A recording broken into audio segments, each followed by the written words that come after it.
খেলা শুরু হওয়ার আগে আউট। রংপুর রাইডার্স এর কথা করছি ভাই। রংপুর রাইডার্স আজকে যে কামটা করলো, মানে ওই যে একটা কথা আছে যে কি করতে কি হলো, ছাতু মাখাতে গু হলো, সেই কাহিনী হয়েছে রংপুর রাইডার্স এর। রংপুর রাইডার্স এমন খেলা খেলিচ্ছিল যে এক সময় মনে হচ্ছিল যে এরা একদম আনবিটেন চ্যাম্পিয়ন হবে। সেই টিম এই যে রাজশাহীর সাথে পরপর দুইবার দুটো ধাক্কা খায় একদম পয়েন্ট টেবিলের টপ টু এ থাকার কথা, সেই টিমের কি হলো, একদম তিনে নেমে গেল এবং তাদেরকে খেলতে হলো এলিমিনেটর ম্যাচ।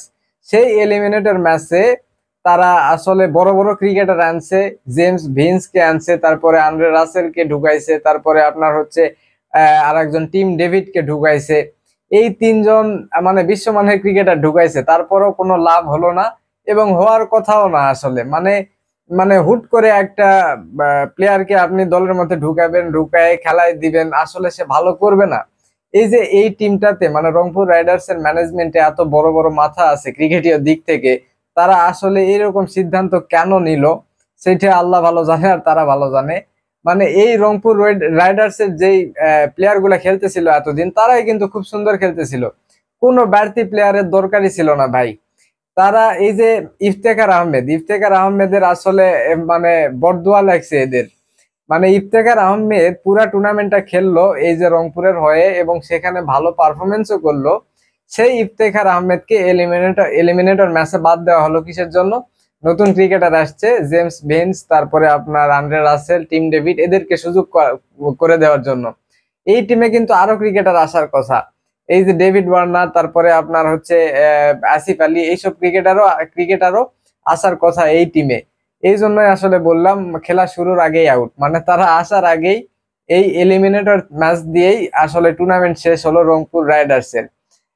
তো আসলে মানে আহ, এইরকম ডিসিশন আসলে রংপুরের নেওয়া উচিত হয়নি, যেটা আমার কাছে মনে হয়। কারণ এখানে পাকিস্তানি যে ক্রিকেটার গুলা আছে, আকিব জাভেদ তো খেলতেছে, দুর্দান্ত বোলিং করতেছে। তারপরে আপনার হচ্ছে খুশদিল শাহ চলে গেছে, ইফতেখার কিন্তু ভালোই খেলতেছিল। তো এখানে মানে একজন ফর্মের প্লেয়ারকে বাদ দিয়ে মানে নামে ভারী এরকম ক্রিকেটারকে ডাইরেক্ট মানে মানে একদিনেরও কম সময়ের ব্যবধানে এনে একদম ডাইরেক্ট ম্যাচে নেমে দেওয়া, এটা আসলে উচিত হয়নি।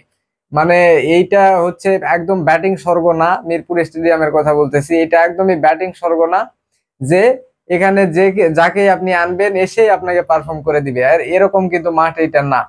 সো আসলে এই প্লেয়ার আনা এবং তাদেরকে তাড়াহুড়ো করে খেলানো, এই সিদ্ধান্ত গুলাই হয়তোবা আসলে রংপুরকে ব্যাকফুটে নিয়ে গেছে আমার যেটা মনে হয়। রংপুর রাইডার্স মাত্র 85 রানে অল আউট হয়ে গেছে, যেখানে James Vince, Andre Russell, Tim David কিচ্ছুই করতে পারেনি এবং না পারারই কথা।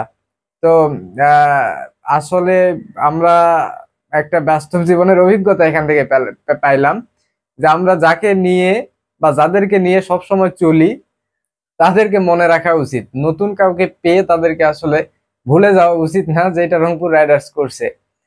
ইফতেখারের জন্য খারাপ লাগতেছে, তবে ইফতেখার হয়তো মনে মনে খুশি হবে যে আমাকে বাদ দিয়ে খেলতেছো এলিমিনেটর, খেলো হারবা তোমরা।